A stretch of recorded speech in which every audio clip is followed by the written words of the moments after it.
Toni Stevens became an education enthusiast while studying race and education in a sociology course at Columbia University. After graduating, she completed the NYC Teaching Fellows program, earned a master's in education, and worked at NYC public schools, researching strategies to improve English comprehension. In 2016, Toni moved to Atlanta, where she taught English in Fulton County Schools, helping to raise state test scores. In 2018, she received the Teach On Project grant, and her work was featured in various media outlets. Currently, Toni serves as a lecturer at Spelman College as she completes her doctorate in humanities with a specialization in English at Clark Atlanta University. Everyone, please help me in welcoming Toni Stevens to the Georgia Archives. Sorry for dancing. Good afternoon, everyone. It is a pleasure to be with you this Friday afternoon. I am here. My name is Toni Stevens, and so I'm a teacher by trade, so this will be a little bit of call and response. So I will have you participate. This project is called 40 Acres and a Mule, African Americans' Pursuit of Land Ownership in Georgia, our agriculture. And so this is actually a digital humanities project that I did with the Digital Library of Georgia and the New Georgia Encyclopedia. So while this lovely screen is there, I'm actually going to take us to the actual project. And so what I'll do today is I'll kind of walk through the process of going through this project and going through the archives.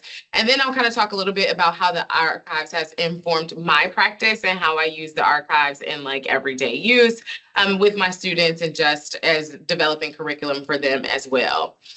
So just a question for you. How many people have heard the term 40 acres and a mule? Okay, good. How many people know where that term comes from? Good. How many people know that that term is associated with Georgia in some way? Okay, good. Anybody who said that they know that it's associated with Georgia, can you offer a little bit of feedback or something about where it comes from or how we got that term? Or any thoughts on it? Yes, sir. Well, Sherman marched to the sea.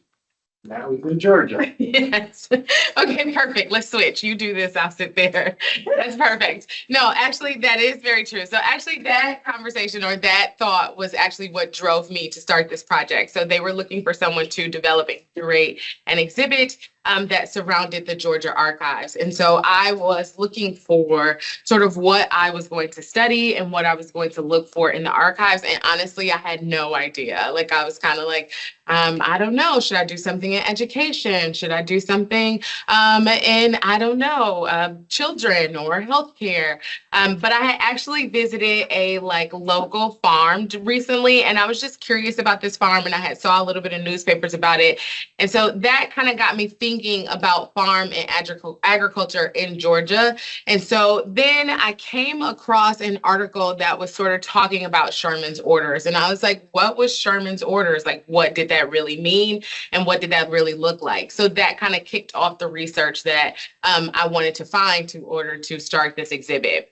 So I was working with Ed Hatfield at New Georgia Encyclopedia, and I was telling him that, yeah, I'm just going to tell this story about Sherman's orders, and I'm kind of going to talk about land. And he's like, but that's not a story. Like, what story are you going to tell? And I was just kind of like, that was an important story, you know, that there's this 40 acres and a mule. And so he's like, no, let's go a little bit deeper. And so when I first went to go look in the archives, I had found the order, and then I had found the article on the entire order. And so this order, just to go back, was an order. He marched to the sea. So this was January 16th during the Civil War. What happens is he says that there's going to be this land starting from Charleston, South Carolina, all the way to St. Johns River in Florida. And this included the Georgia Sea Islands and the nearby mainland. And so this is 400,000 acres in total that he says should be given to, they call them refugees, which is not the correct language to use, but he said that it should be given to African Americans who are basically following the army at this time. And he says, you should have this. And so there is discussion about this. And of course, there's back and forth. There's some pushback from this, giving this land away. But essentially what happens is President Lincoln sends Secretary of War Edward Stanton to come and consult with Sherman. And then what other people who come are religious leaders Baptist leaders and other leaders, and they come and say, yes, you should give this land away. We need to give this land away. This is like the first discussion or the first time period of reparation. So they're like, okay, if we give them this land, this will give them somewhere to go. We also can put in sort of like rules and regulations that freedmen can join the army as well. So this is like, give and take. We both have this option. So this is approved. Lincoln approves the order and Sherman issues it on January 16th, 1865. But there also was sort of like, of course, with this pushback, when the settled Black families got on this land, this sort of started also like the Freedmen's Bureau, which was established on March 3rd, 1865. And this is supposed to help secure this land. Essentially, this is supposed to give rules for how this rule is going to be given. The land is going to be given out. And thus, each person was supposed to be given 40 acres. So that's where 40 acres comes from in the 40 acres of and a mule. Now, the mule comes from because they had these extra mules that they were not using. And they were like, well, we're going to loan some of these mules or we're going to give them these mules. So not only did you get your 40 acres, but you got a mule. Okay, so that is where the term comes from. And that is why we say 40 acres and a mule. So about 40,000 Black Americans settled on this land. But in the fall of 1865, President Andrew Johnson comes in and reverses the order. So he says, no, we have to give this land back. Give it back. This is, you don't have it any longer. And so thus, these Black Americans who were living there, at this time, even though it was short-lived, they have to give it back. But this kicks off sharecropping, right? Because the money still has to be made, and there still needs to be production. And so this small little area of the Georgia Sea Islands kind of like starts off this long-standing, idea of sharecropping in the Reconstruction period. So just here you can see post-Civil War, I am talking about this field order and just what happens after the Civil War. That marker is still there. As I was looking in the archives, I was trying to find pictures that were going to, or information that was going to relate to that and kind of give us an idea of what it looks like at that time. I mean, I thought the marker was important because it kind of like, it tells the story, right? And so that's what this exhibit was supposed to do, was to kind of tell this story of kicking off this time period when Black Americans were trying to get land, okay? So this was also a newspaper. And so this was the intentions of his order and what I had found there and what he meant. And so this kind of laid out what he wanted. And so these newspapers, people were writing about this, and this is, they're making commentary on it. And so I go on to describe here how area planters contested that order's legality. And then the U.S. President Andrew Johnson reversed the order, requiring them to return the land and foreclosing the possibility of land reform here. And so there were a lot of back and forth in the newspapers when I was looking through this.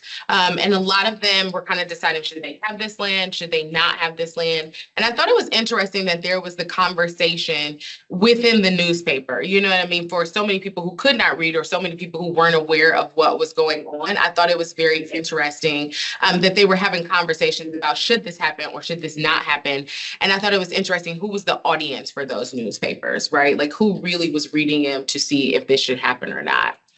So moving along, where that took me to was to the Homestead Act and the Southern Homestead Act. So this is a sharecropper here. So this is a African-American sharecropper who is doing that. I found that with the picture here. And so in 1862, we get the Homestead Act, which granted citizens and prospective citizens the opportunity to apply for free government land if they were willing to farm it. So that's also interesting at this time, because you're getting offered this land if you're going to, in exchange, farm on it. Yet we still had sharecropping at this time period where I still have this, this system is not beneficial to me at that time. So of course you had to apply for this land. And so it was 1.6 million people aspired to apply to the program for more than 227 million acres, or 10% of US land was parceled out. and deeded to participants. So while this afforded many opportunities, the opportunity to own land, few Southern African Americans were able to participate. So then Congress passed the Southern Homestead Act of 1866, which allowed for the sale of land at low prices. And this was Alabama, Arkansas, Florida, Louisiana, and Mississippi, but Georgia was not included in that. And so although those select states, African Americans entered 6,500 homestead applications with only about 1,000 resulting in deeds. Okay, so now we get this story again. So first we get given the land, right? And then the land is taken away. Then we can come on the land, but we have to give up something in order to do that, right? Now you're giving out free land that we can apply for, but it doesn't apply to Georgia. And then not only that, only 1,000 people or African Americans were giving deeds from this land. So this kind of set off my thinking at this point in time, because it started to look like discrimination. This is important to me because when we think about where we are today when it comes to ownership, land ownership, and even when we think about like discriminatory practices, it just kind of was like, this is long standing, right? Like this is not something that's new. And a lot of times I think that I have noticed a lot of people like to say, well, all of that's done. The history is done. We're new now, right? But there are these threads of discriminatory practices that have been, interwoven through, and specifically in this topic, in land ownership. There's this thread of being giving something and it taken away or not being eligible for it in the first place. And so that kind of kicked off, this thread of the storyline of what I was trying to tell throughout the story. So then as I moved along, I wanted to move to what was going to be next, was sharecropping and tenant farming. So we spoke about this a little bit, but this was where they're going to give the land, the tools, the mules, the seeds, cabins, and food. In return, they received a 1/4 and 1 crop. Unlike sharecroppers, so there was a difference between tenant farming and sharecropping. Tenants owned their tools and equipment, and thus they retained a larger share of their crop.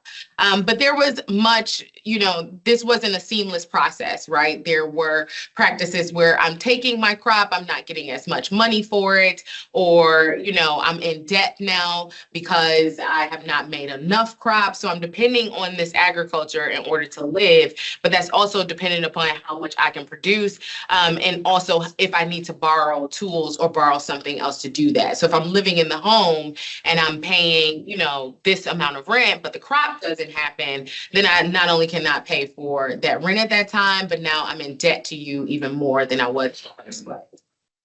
So this was, so some of the things that I used here to kind of illustrate this was a photograph of one of the homestead houses located in Georgia, as well as I was able to pull some letters from the editors, again, from newspapers and articles that were against the act, and just describes the features of the act that were unreasonable and unconstitutional. So that was interesting to me because this Fair Deal Act here, the Amos Fair Deal, well, that's the person, he responds to this article and he's saying that we shouldn't have this act. It's not fair. We should not be giving land away for this. And I just thought that that was interesting to add here because he thought at that time that it was unconstitutional. And so after the system of slavery is just kind of thinking about what is unconstitutional and what is constitutional just seemed interesting to me and when it came to land ownership. So then moving forward, my next section came to reform efforts. So after Reconstruction, there were different programs basically put into place to kind of like, let's smooth this out a little bit. Let's try to like figure this out and try to see how we can make land ownership possible and kind of changed the previous system. So first of all, this is where we get the Georgia Farmers Alliance and we get the Colored Farmers Alliance. So for the both of these programs, what they try to do is they try to address these disparities in farming, such as sharecropping and tenant farming. And so these organizations come to protect farmers and ensure that their farms are sustainable and prosperous. But those first ones were not open to African Americans. And so then we get the Colored Farmers Alliance that was established in Texas. So this formation in Texas, the Georgia's Colored Farmers Alliance was organized in 1889. And they could sell their crops. So the Alliance owned stores, they created those where farmers could sell their crops, purchase supplies at a lower rate, and take out loans at better market rates. And they had a lot of members, so there was 90,000 across 240 chapters. And so it was really integral in kind of like changing the system a little bit. So this is another one of those organizations that is sort of by us, for us, so that in order that we can enact systems and enact programs that are going to help us to gain land and be paid fairly. So in the archives, this was a meeting. So R.M. Humphrey, he was the general superintendent of the National Colored Farmers National Alliance. He writes the American Times Reporter regarding a meeting that was held by E.S. Richardson in 1892, stating that the members of the Georgia State Alliance were suspended for failure to pay dues, and that this meeting was not connected with the Colored Farmers Alliance of Georgia.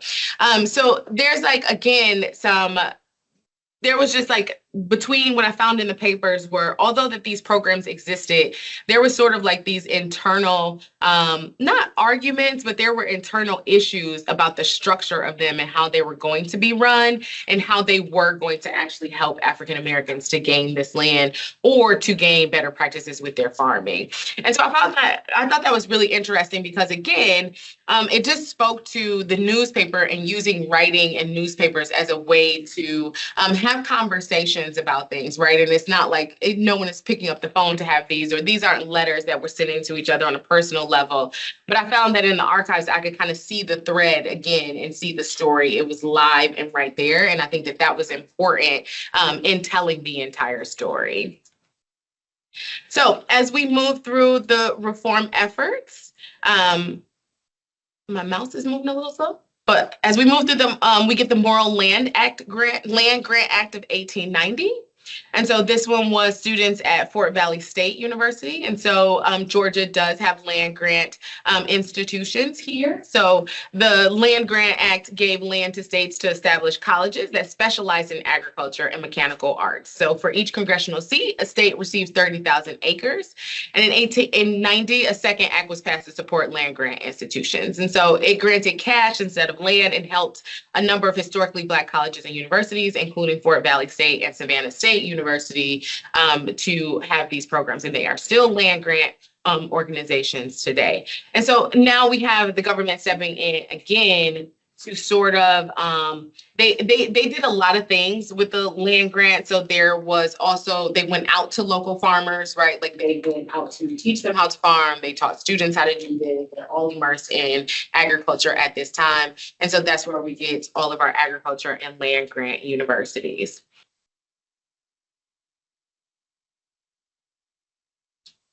So next, we get the Cooperative Extension Program at Fort Valley State.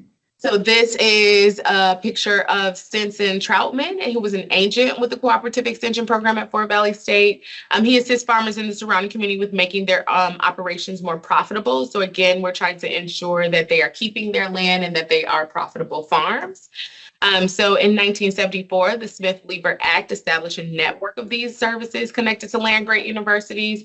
And again, they visited different counties with the state program officers promoting best practices in agriculture and providing farmers with an array of knowledge that is shared within the institutions. Okay, so we have that comes for the local farmers. So then we get New Deal. So this was very interesting as well because they had a project in Macon County, the Flint River Farms Resettlement Project.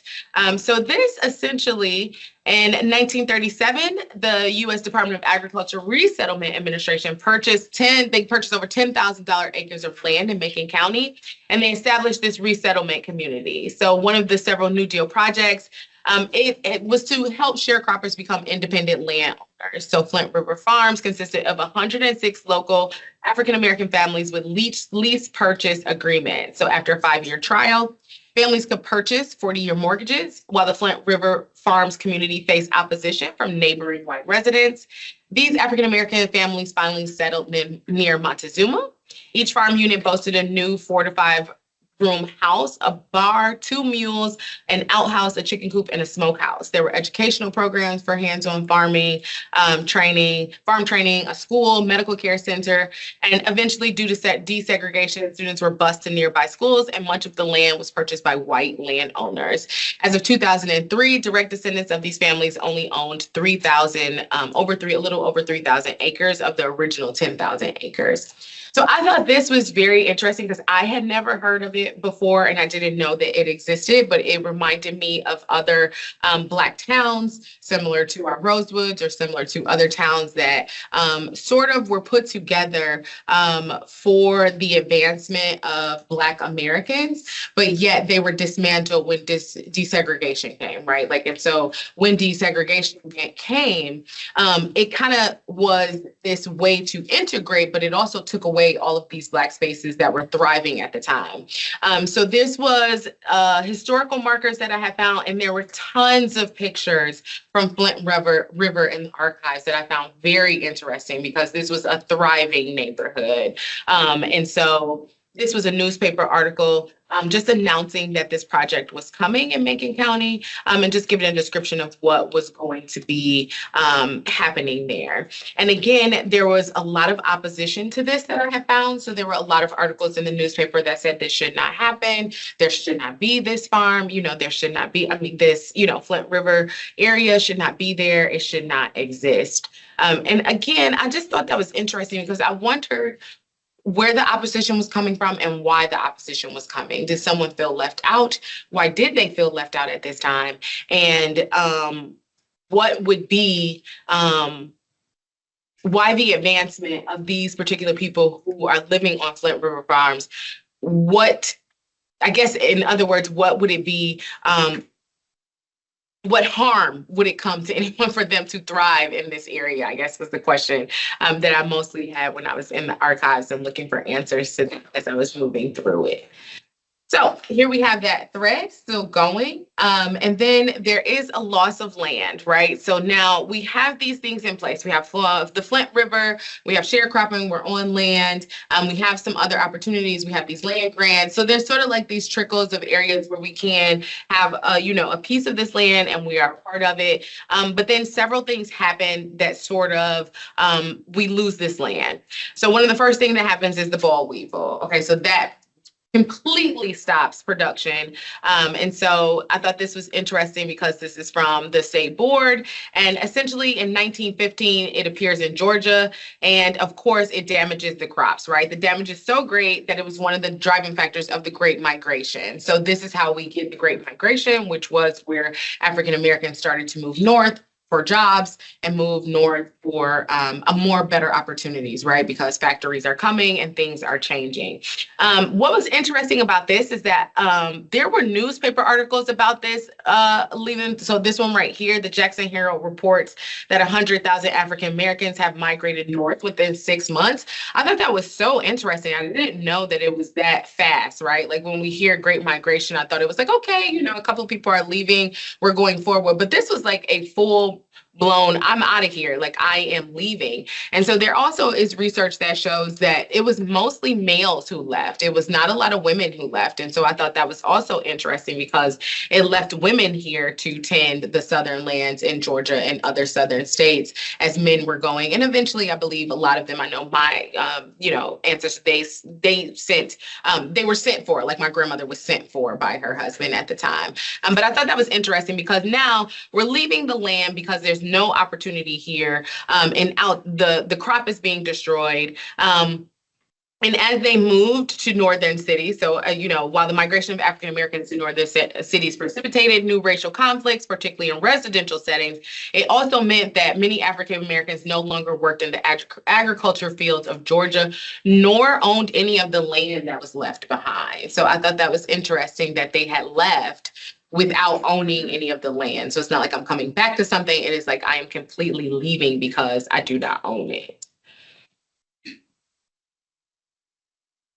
So after that, the next place that I went to was the lending organization discrimination. And so this was Shirley Miller Sherrod. So she gives an oral history interview conducted by Joseph 𝘕𝑚osner in Albany, Georgia, in 2011, actually. And so she talks about her father and sharecropping, and she talks about just owning land. She talks about the Great Migration. And this was a really good interview because it was like this firsthand account of her experience, which mirrored other people's experiences at that time. And so she's giving you direct, like, information about her father and what sharecropping did to them and what it meant to migrate north. Additionally, I found other pictures of the tractor. So this starts to change industrialization, starts to change things. And so after the infestations of the boll weevil, we get federal and state resources allotted to bail out those struggling farms. But these organizations frequently discriminated against African Americans with high interest rates and just restrictions on those loans. And so they could not afford to maintain the farms that they were on, and many were forced to sell their farms altogether. So this also sets off the Great Migration, right, or a part of it, and other reasons why they start to leave and start to migrate north after that, because they just can't get the loans. And so there was also there were private loans for farmers in the newspaper, but they specifically were for white farmers. They definitely specified that. And so other people who owned money or they had their own investments, they were also advertising in the newspaper. And I thought those were interesting as well, because again, we know who the audience was for those loans and for those people to save their farms at that point in time. So then we get Pickford versus Glickman. So this was a very important court case to involve. So Timothy Pickford, and hundreds of other Black farmers. This is where they file a class action suit to prove that the USDA did discriminate against them. So they essentially submitted these claims that they were denied loans and assistance. In addition, they reported that they failed to follow up on complaints of discrimination. So that's when the USDA implements these programs and services on a county level, yet states like Georgia, where African Americans composed a majority of the population in agriculture areas, few of them sat on the USDA committee. So they acknowledged that these claims had merit, and these Black farmers were awarded $1 billion in the largest civil rights settlement in history. So the majority of successful claims received about $50,000 in loan forgiveness. However, nearly a third of the claims were denied, and many potential claims were never submitted. So this led to a second settlement in 2010, from which an additional $1 billion was eventually distributed. But once again, many potential claims went unfiled, and many Black farmers have not received any compensation at all. So I thought that was interesting because this is long-standing. Like, this was something like, again, where we have reparations or we have let's fix the problem, and yet because of paperwork or because of other things, there's this stop in getting the compensation or reparation that is needed in order to rectify the wrongs, right? And so the fact that I believe when I was looking at this one, they had said that, you didn't submit a form, or there was like one part of the form that was missing or wasn't filled out correctly. And because of that, they didn't receive any of this compensation at all, which would have, of course, helped them with this land ownership and with owning and keeping their farms. So that led me to see where are we now. And so essentially, I thought this was interesting information to add. I was looking for Black farms that still existed today. And so that was important. And so there are Black farms that exist today. So essentially, right now, according to the USDA Census of Agriculture, there are over 2,870 Black Georgians are still farming. But this is 2017. So Georgia was at the time 5th in the nation for the number of African American farmers. And many programs and policies are attempting to address agricultural land inequality. And there are still longstanding African American farms whose mission is to continue providing healthy food options to Georgia. Gilead Farms, I found, was a one of the largest ones I found was Gilead Farms, and they're a 6th-generation farmland. And so the Athena, Althea, and Matthew Rayford are the great-grandchildren of the farm's founder, Jupiter Gilead, and it's in Brunswick. So they focus on organic crops, vegetables, poultry, and livestock. And so they also The Truly Living Well Center and National Urban Agriculture at College Town Farm was also founded by 𝘕𝘓𝘂 𝘠𝑟𝑒 in 2006. So Truly Living Well also brings fresh produce and other natural grown products to Atlanta's urban center. So they bring their, their goods up to the city. And so recent policies and efforts and reform have been attempted to provide reconciliation for the losses of African-American farm owners. So Atlanta's 2021 farm stand ordinance included new policies that allow urban farms to sell fresh, affordable food directly to consumers in the city. And then in 2021, in response to the ongoing COVID-19 pandemic, Congress passed the Emergency Relief for Farmers of Color Act, a stimulus package that earmarked about $55 billion in aid for farmers. However, it was challenged in the courts within months of its passage and was repealed by the Inflation Reduction Act in August of 2022. And so again, as you can see this thread again, there is the thread of we're helping, but something is stopping it. We're helping, but something is stopping it. And that is absolutely still current. But I was happy to see that Gilead Farms were at the time still thriving and still making it here in Georgia. Another is interesting thing is I was looking for communities like Flint River, and most recently after I did this exhibit, there is a community, I believe, in South Georgia that was just created, excuse me, by several friends and families who decided to buy land and create their own community there. And so I haven't looked at that one much to see how it relates to this, but I thought that that was interesting that they had decided to go ahead and purchase the land here and create their own agricultural space at that time. So this project for me, it was really interesting. It actually led me to my dissertation topic, which was really interesting. So I had no idea what I was going to write about. And so now my dissertation is on, I am English, so I do study how Black women use the earth for healing properties or heal for restoration and for environmental justice. And I look at it through the lens of literature and how Black women authors do that. And in other words, how they use the land. And so that came from this project a little bit. It was kind of, again, a thread that was throughout what I was looking for. And so really what surprised me about the project the most was how much of Georgia played a part in this national overall ownership for Black people, right? Or for Black Americans. And so that was really fascinating to me, that just from that order and just from, I mean, of course, there was the Civil War and there were other things, but just from that small order kicked off all of these programs like sharecropping and tenant farming and moving on, and all of this reform. And so there was another, I don't have it with me, but there was another fact that I found that was really interesting about the number of people who live in rural areas in the South, and that most of them live east of the Mississippi. And Black Americans who live in that area are so populous, and just the amount of us who do not own land in that area was also very interesting to me. So I think for further research, that would be where I would go, is to see how much of the land is owned now, just to see how much they've taken part in it. Additionally, something else that this led me to, that if I were to keep going with this, was this starts redlining, right? Like this starts conversation of redlining. It also starts conversations about health disparities, just because when we think about the Great Migration changed the landscape of northern cities, right? Like it changed how those started. And even here in Atlanta, when we think about infrastructure and, all of a sudden we have roads and we have, highways that are built and the way that they are built, right, and our land and how we connect to these cities. And so this conversation was really interesting, and I thought that it was really good to bring this story alive, because it does open up to other research and so many more things when we think about the structure of America and think about land ownership. The archives for me I loved going through the archives. So my first experience with archives was really when I was in my PhD program, and it started with Audre Lorde, who is an author, but she was making a point to someone else and saying that Black women's voices were not included in a book by Mary Daly.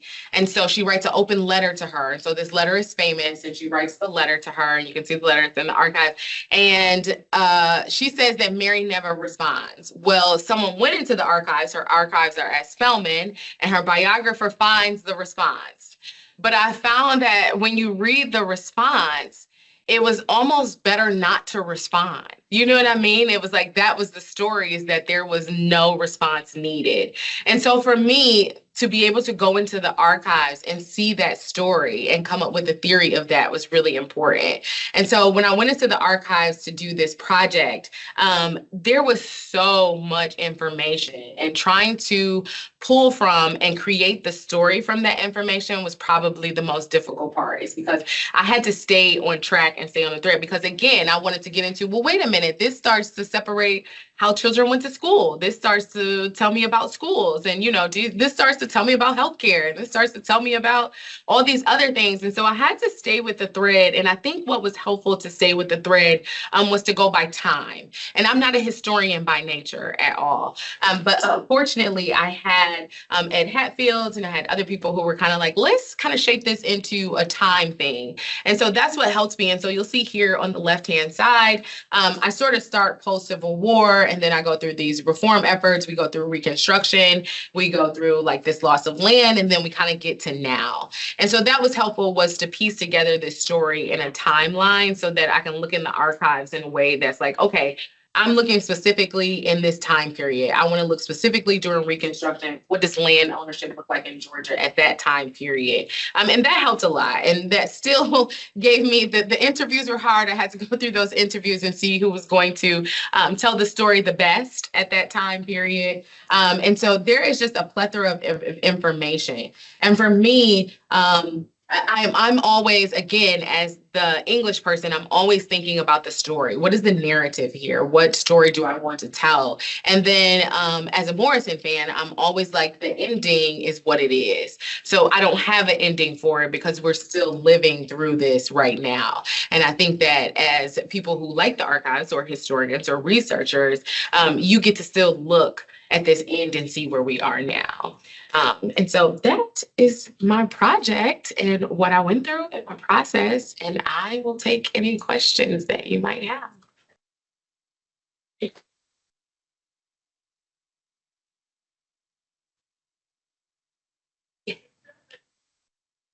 Share exactly where people can go look at your. Yes. So if you go to, if you go to the Digital Library of Georgia, I'll start from the beginning. So if you go to Digital Library of Georgia, and you select the Digital Library of Georgia, and then you go to Teach. And after you go to Teach, you'll just scroll down to Georgia Exhibits. And then this is the first one that's there. So you have 40 Acres and a Mule, and you can find that one there. And it has suggested reading there, and there's some more explore as well with the entire project. Sir. Yes, I'd like to, doing your research, did you find any information about Garrison Frazier, who met with Sherman? And then secondly, who had first sources? So was he one of the religious leaders in the beginning that met with him? Yes, so I did. So there was conversation. So in the archives, there was information about their meeting. So there was like just when they met, and I don't know, I wouldn't call it necessarily minutes, but there was an overview of what they were talking about. And there were also newspaper articles that told me of what they were talking, the conversations that they were having and the results of those conversations. My second question is, where can we find the Freedmen's Bureau records for Georgia? Now, the Freedmen's Bureau's records, I do not have a direct answer for that. It might be on the Digital Library of Georgia. They may have something that speaks directly to that. What I found was the formation of it. And I believe at that time it was more, again, newspaper articles and information about that. But the records, I would probably have to ask Robin or Freedmen's Bureau records are online. You'll find them at ancestry.com, and you'll also find them at the Library of Congress. Armenia's not here, but they're online. National Archives. Yeah, the National Archives, they're online for free. Well, I want to make a comment about, I think you cover this. The 40 acres and a mule was not a deed of ownership. It was a promissory note. The military did not have authority to give land away. A military, when you're in a zone, you have what you call martial law, and you can do things that aid the mission. Sherman did not do that out of the kindness of his heart. He was an abject racist. He just wanted these people to stop following. Yes. Well, exactly. So, what happened? They had if you read, I'm sure you've seen. I have many of the promissory notes, and the language tells you the way it's written. You know, it's written like you can have this, and most people got, and they are really good if you're doing genealogy because it tells who you are and how many people in your family. That was required, but there's a sentence in there that tells you until proper authority. And proper authority would have been Congress. But Congress refused. They did not legitimize them because they had to be turned into a deed. So the 40 acres and a mule did not give anybody land. You had to have a deed. And many of the people bought their land. Also, the Southern Homestead Act, that was not free either. It was a reduced amount of money, but you still had to buy that land at a reduced amount. Yeah, thank you so much for making this in your paper.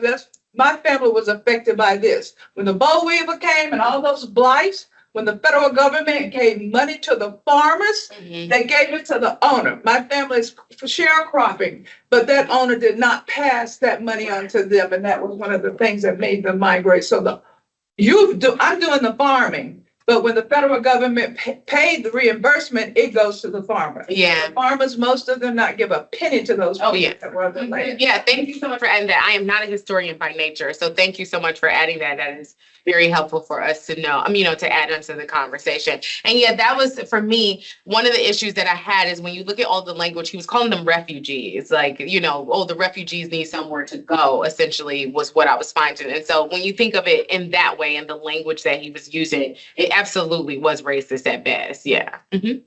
Yes. Don't you see the term contraband and not refugee? But it was called contrabands. And I didn't see that word. And then separate from other questions here is that did you ever look at what happened to Spelman Island right after slavery came to an end? No. And how 600 people were forced off the island? No, I didn't. I didn't look directly at that because I started with the order and kind of was moving to what happened after the order. So I didn't look directly at the Spelman Islands.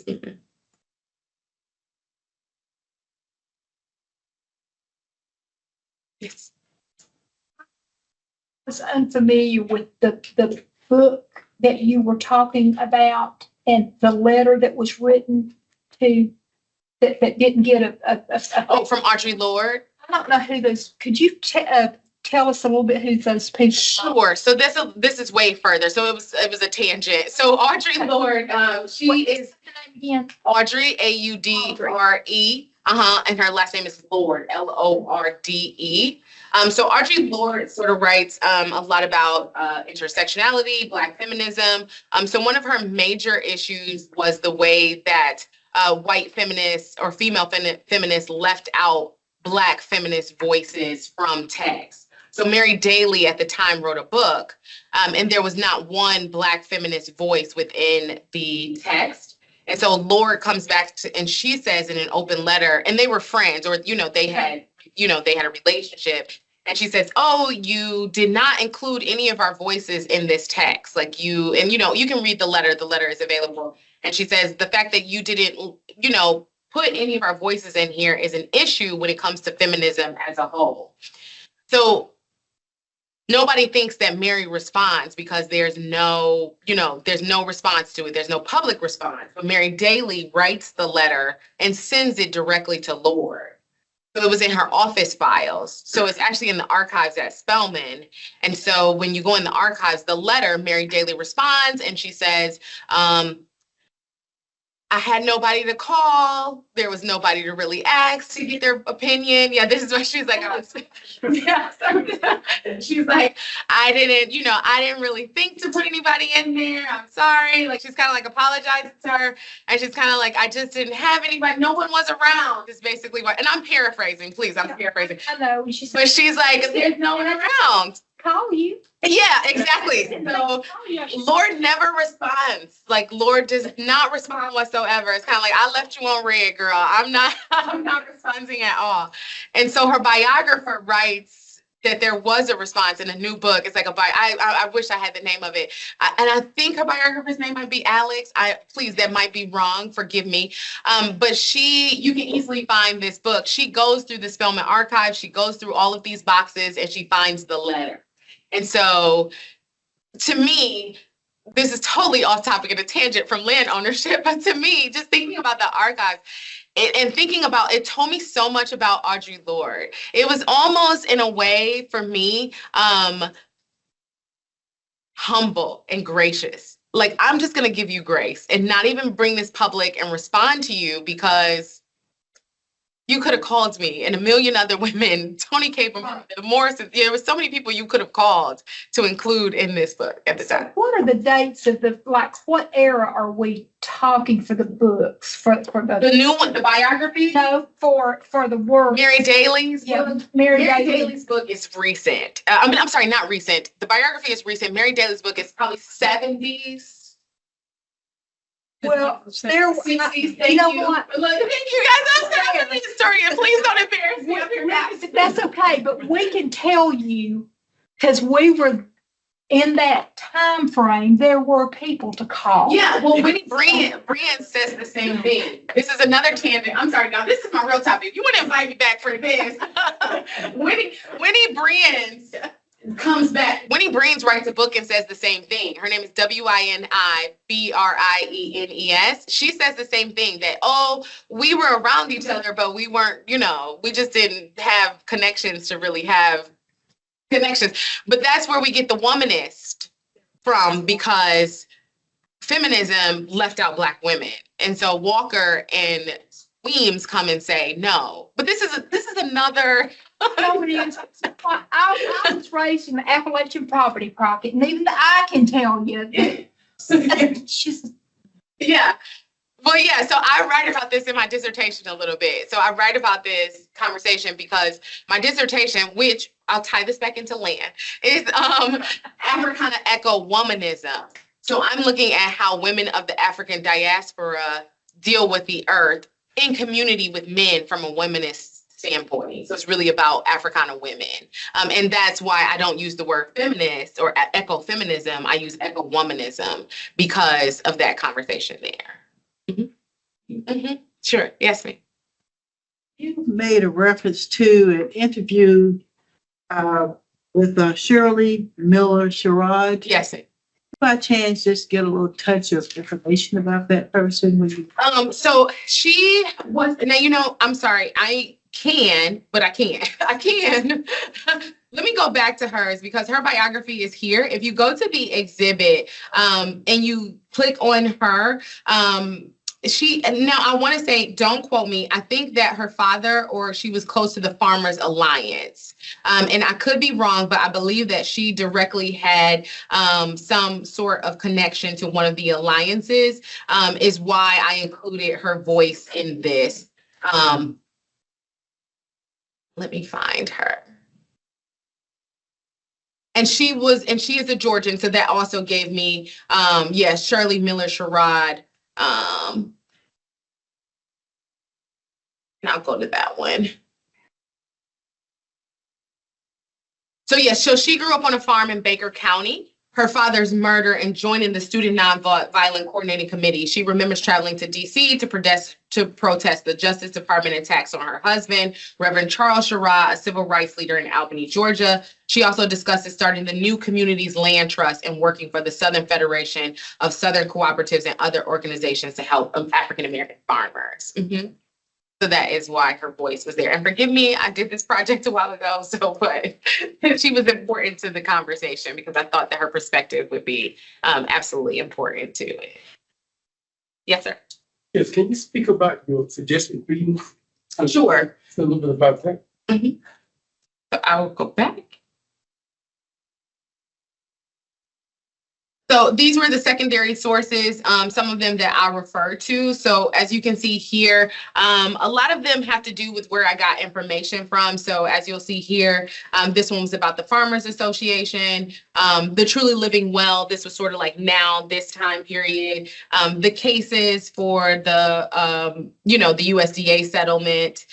Again, there was great migration information that I pulled from Gilead Farms again, the land grants here in Georgia. So these were like the articles that I had pulled from to get the information to write the actual project. And then I inserted new Georgia Encyclopedia articles into each one of the, or maybe a lot of the sections throughout the exhibit. And so these give you more information about each one of those. So for example, this Flint River Farms resettlement community, this gives you the whole idea. And so I found all of these pictures actually and that's, remember I was telling you about that I have found all of these pictures from that area. And so the New Georgia Encyclopedia was really helpful too as well, because it kind of broke down these topics that I was talking about fully, so that I could understand them, include them in the narrative as a whole. So that was the school that they had on the farm. This is the children. I thought this was really a fantastic look at that. These pictures were absolutely great to look at this community in that way. But yeah, each one of those articles are hyperlinked throughout the actual exhibit. Sure, slide one more time. Yes, ma'am.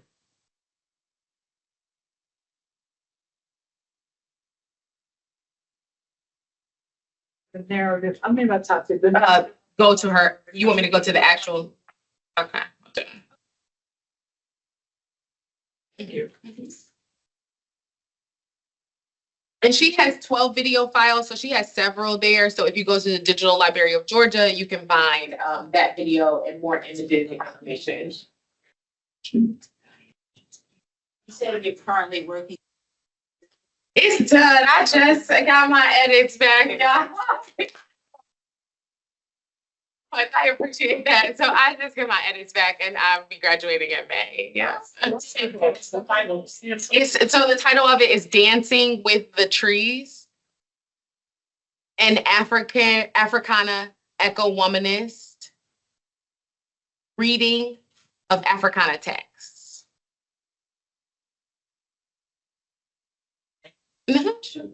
Yes. Difference between tenant farming and Sharecropping. sharecropping. Mhm. Here, definition for that. So tenant farming, you have your own tools. So you're bringing your tools to the situation, or you're bringing whatever you have to, to the farmer and saying, I'm going to farm. But sharecropping, you don't have the tools. So you are just coming, you need to borrow everything. So you take less of a profit. Well, they wasn't taking much of a profit. like pay rent. Yeah. And you settle up at the end of the year with whatever you made. Mm-hmm. Let's switch. I should have called you to come up and help me out of it. Other stuff. That's pretty good. How long did this research take? About a semester.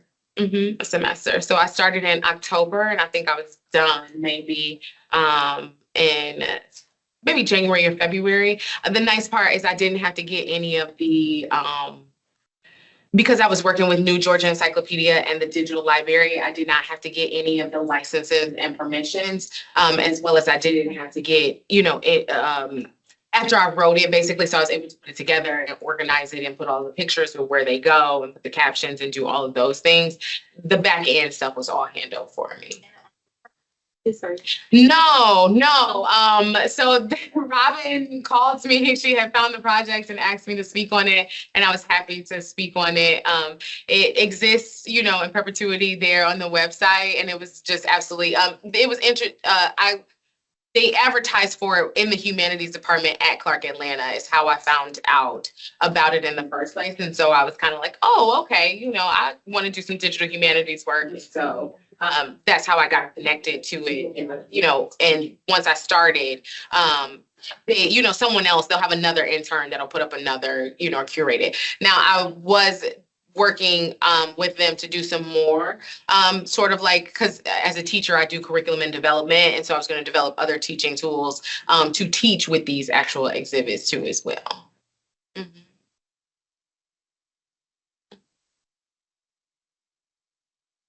Yes, sir. Land grants, was that specifically for colleges or was it for individuals or?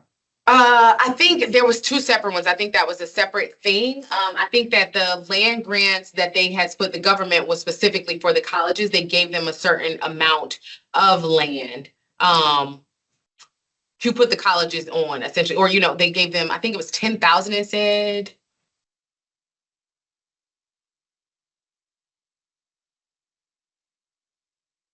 Yeah, so the Moral Act, so this specific one, the land grant of 1862, or the Moral Act, it gave land to states for establishment of colleges that specialize in agriculture and mechanic arts. So since we didn't get any land grants, what do you think about reparations? Well, we do. We have Fort Valley State and Savannah State. I mean, Fort Valley State and Savannah State are both land grant institutions. There's a lot of- Yeah, Florida A&M, yeah, and Alabama A&M. I think it came about in 1890 and 1862.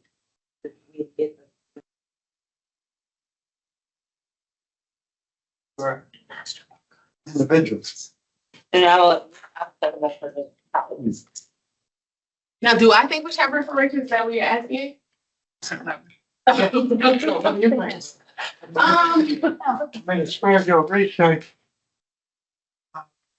what is your feelings on reparations? So I think that from my little young big age, so it looks differently for me. I do think that when you think about land and what land means for assets, and I think from even so I was just actually talking, this is in my dissertation too, actually, I talk about how the land in the southern states contain a lot of history and just on a spiritual level, ancestral knowledge, and just, it is the foundation for African Americans in these states who spent time here, even if we migrated from them or not, right? And I think that because of that, I think that there is some ownership that should be given. I think there is some ownership of land, or there is something that should be done.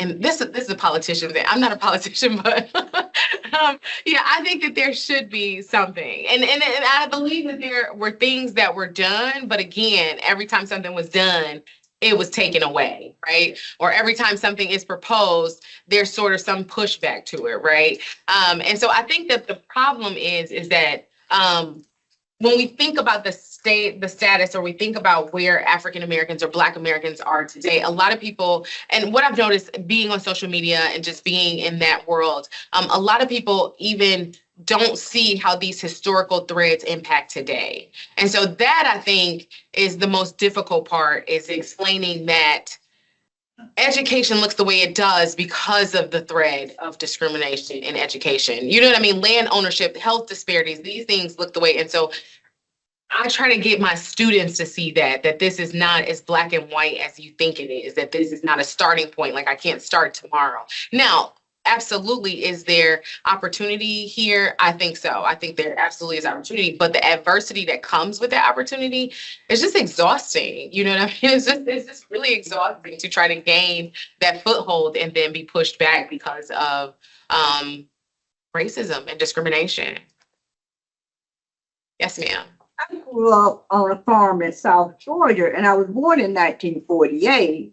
And I can remember my dad telling us about how Black people, using the term colored people, used once owned all that land around us, but they had lost it. Mm-hmm. And his explaining to us how his mother had borrowed some money, and it was $50. I think it was $50. But when she died, the white man who had loaned her the money, wouldn't even let him pay it back. And he was saying he was about 17, 18 years old. He had the money, but he lost probably more land than we were able to hold on. Mhm. So, I remember that being passed down to me, and how also my maternal grandfather, owned a lot of land. By the time he died, Mhm. he had Yeah. And that's the story that I would like. That was what was most fascinating to me, is that there was this opportunity, you know what I mean? Or that this is, you see yourself being a part of the American dream. I'll use that for lack of a better term, but you're a part of this fabric, right? And then these threads are pulled from you was like so fascinating to read, is that you have this foothold, but essentially it's taken away essentially for, these discriminatory these practices that just, and there's no other explanation for it. Like there's no other reasoning. There's no other, and so that to me, I think is the most disheartening thing about it, especially because I'm from Chicago, but my family's from Mississippi and Arkansas. And I spent the summers on a farm. You know what I mean? I came down here in the car, and I remember the farm distinctly. And I also remember the rice and those salmon cakes like it was yesterday. Like, I remember these fresh veg. I remember these things. But to not have that as a part of the thread of my life, you know what I mean, is disheartening, I think. And so I think that when I was telling the story, that was one of the most saddest things that I remembered and were thinking about while I was doing it. Mm-hmm. Yes, ma'am. It stems back from education. And a lot of times we Yes. want to protect our children, and we don't tell them the dirty, gory stories, which is what happened to me with my grandfather and great grandmother, who were born in the 1800s. So some of that is education, because you're not going to get it in the schools, Right. Not the truth. Yeah. Mm-hmm. Yeah. Yep, I agree. Mm-hmm. Yes, sir. So now that you have completed your dissertation, Mhm. do you have a tenure track position, or are you pursuing? So right now, not yet. I'm hoping to have one in the coming year. So that is what I'm looking for. I have Spelman was my dream school to teach at, and so I was offered a position. I adjuncted with them, and so I have a full-term position this year, and so I'm just following through and hoping to have a tenure track position for the next year. Good luck. Thank you so much. My question, the perfect segue is, how do I find your dissertation to read? So once it's published, it will be on Radar on AUCTR. So AUCTR .org is the Woodruff Library's website. And so it'll be in Radar once you go to the library's archives. And then Radar is where all of the dissertations are held there. Yes, ma'am. AUCTR, and I think it's .org. It's just the Woodruff Library. Would there be an electronic copy there? Yes, sir. Mm-hmm. It will be. Oh, thank you. That's exciting. Yes, ma'am. I'm sitting here thinking nothing's really changed. Blacks are still losing their real estate. And yes. Back here we had buildings, we had Auburn Avenue, even in my son in my park. Mm-hmm. If anybody offered him 130 right now, he would sell that house. And so we don't. And then they put us on Auburn Avenue in a house. Yes. For a while to keep the plumbing and the water going. The house needs flush. It needs water. And then raise the rent.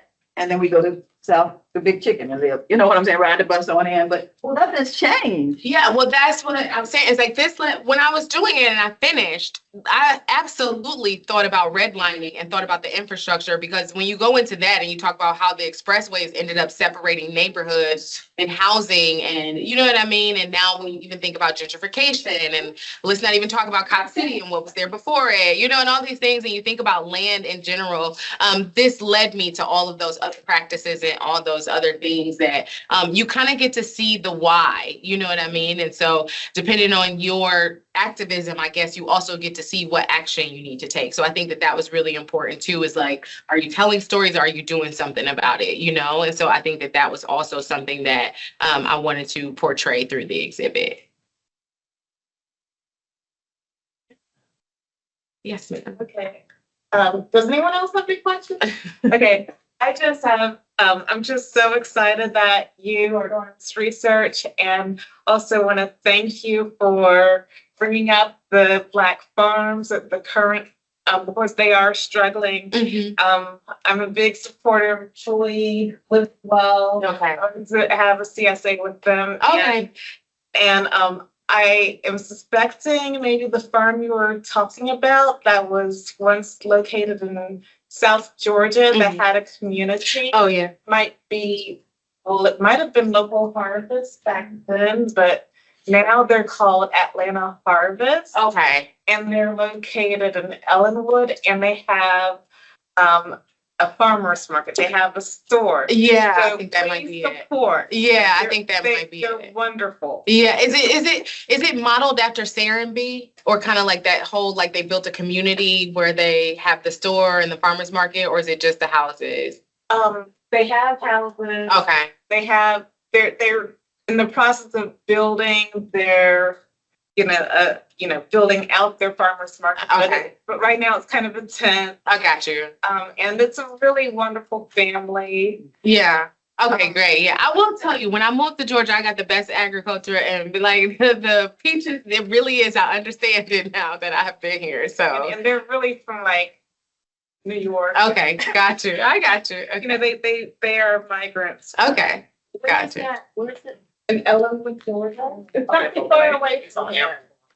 Okay. What is the street? Amble Block. Any other questions? Yes, sir. AMBIL Block. Oh, BLOC. what part of Mississippi is your family? Jackson. And actually, we think, so our last name is Wiggins, and we're almost positive that Wiggins, Mississippi is our family. Yeah, so we'd be, I would guarantee that would be a part of our family. Yes, sir. Vice President Harris has proposed a $25,000, grant for first-time buyers. Yes. How do you think that will affect? If Congress passes it, I think that it would be fantastic, because I know that millennial students don't believe that they'll own a house. They don't believe that they'll own one. They don't see that for themselves. But I think if they can see that they might save their money a little bit more. They might be looking for that. I think that as generations go, we look at home ownership differently. You know what I mean? So I think that at one point, especially for my parents, it's like, you own a home. This is like what's going to happen, is you need this home as an asset. But I know my students today, their focus is not assets. Their focus is like, let me get rich, and okay, I'll buy an asset, but if I don't want it, I'm just going to sell it and give it away. There's no connection to, like we're talking about land for them. That's not a thing for them. For them, it is house, Cybertruck, free running, water. I don't have to push the thing on. So anyways, I think that for them, seeing that is something that they should do would change, if it's passed and, they really can do it. I think that it would be a jump start for them. I think it would be very good for them. I think it would be good for them. Because, and then they don't, so I know that a lot of them, well, I won't say a lot of them, a lot of people don't really know what it means to be house poor either. You know what I mean? So I think that even though you have this $25,000, you can't go out and buy a $500,000 house. You know what I mean? And you have to be looking at it that even if they took that $25,000 and bought a plot of land, would be smarter than, some of the things that they probably would do. So I think that the program itself, if it were organized correctly and came with education and came with some sort of historical, like this is, you're buying future here, I think that it would be really good. And there's a trend where corporations are buying up houses and changing them into rental. Now, so a lot of people have problems with those. And I think that this is a twofold issue, is that, yes, it is an issue for if they're not educated. This goes back to education. Because if you're in a neighborhood and it has an HOA, I think, and you are, renting a home, but you have no idea that you need to keep up with that lawn, you have no idea about keeping up that house, or they're not, because those rental companies do not keep up the houses or invest in them. They're literally just boxes that they're renting out. I think that that's where the problem lies. But I also think for people who cannot afford right now to buy a house, that it is a viable option with education. Or there are other situations. I know someone who is renting a home because the school system is better where that home is. And so they would never be able to purchase that home for their kids to go to the school that they go to at that time. So I think there's a lot of dynamics with that. But I can see both sides of the coin for that one personally. Yes, sir. Yeah, Harrison's good friend in California, Gavin Newsom, had proposed he give $150,000 for migrants who just come in to get homes for the American citizens whose parents own the home were excluded. Really? Yeah, another bullet. In California, he was going to give for migrants who just came in. They were going to get $150,000 toward the down payment for the house. But if your parents were here, were natives, and they already owned the home, you were excluded. That was only for the outsiders. Oh, yeah, it was true. And then under political pressure, he had to renege, he had to veto. But it was passed in the Senate and the state assembly. Wow. Yes, it was. It was passed in the state assembly, and because we own the home, our son was excluded. Anybody who was here already on the home, but if you just came across the border, then you were able to get $150,000. And everybody was uproar, and he was forced to veto it. But it passed. Wow. It passed the Senate and the Assembly. What forced him to veto it? Political pressure from the grassroots. American citizens were saying, how dare you? They said, how dare you? How dare you? So, He where vetoed is that? I haven't heard. Is that actual fact? This is actually fact, Yes. I mean, where is it written? Yeah. I mean, is it on the, if you Google it, you will see it. Google it and you will see it. You can look at the Senate record and you will see the Assembly, and then you will see when it passed, how it passed. Now, this It is went for to the committee, state of it came out California. of committee. Said this is the state of California. Okay. 150. And then basically, Harris was going to like replicate that at the national level to 25,000. But the issue was, you have to look at the small print. Who is going to be entitled to get the 25,000? So we were definitely upset about that. in California. Understandably so. So are you from California? I'm from Georgia, but I'm a professor in California. I am born and raised, one generation. Yes. Oakland. Where's Bay Area? The area. There. The area. Well, I just came back from Napa, so that was. Yeah, I know. I loved it. It was fantastic. Okay. Well, any more questions for me? Well, it was a pleasure to be here with you this afternoon. Thank you so much for coming. Thanks.